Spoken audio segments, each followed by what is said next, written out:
one more comment from me, from my not only corporate experience, why it's sometimes difficult and probably not very effective to include some new area for the kind of list of the corporate social responsibilities activities or the projects.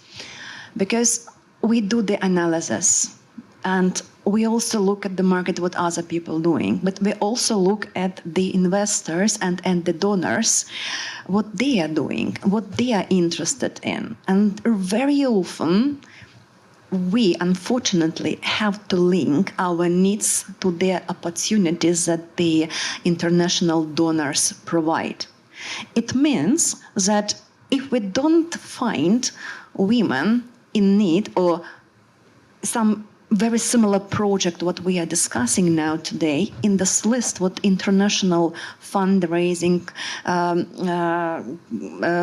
companies and also donors do, it means that we are standing with this problem alone.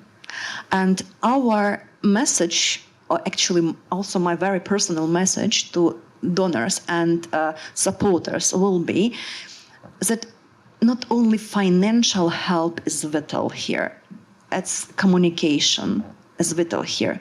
If someone will decide that, oh, that's actually something that I could work on and will include in the list of potential activities, it could give also any other donors, any other supporters worldwide this idea, oh, this problematic exists. Maybe I will look at this differently. Maybe I will get involved in this. And it will be not only direct impact, like, oh, I will directly contact Alona or directly contact you guys because you are dealing with it. They can create some program that could be also interesting for other donors companies to include it into the grant system too. Because this system works like this. If we have grant, oh, by the way, it's a problem I can solve with this grant. But the system, unfortunately, doesn't work very well that let's create the new future, let's create the new direction and the new grants that it can help many other women, and probably not only women, that are in need now.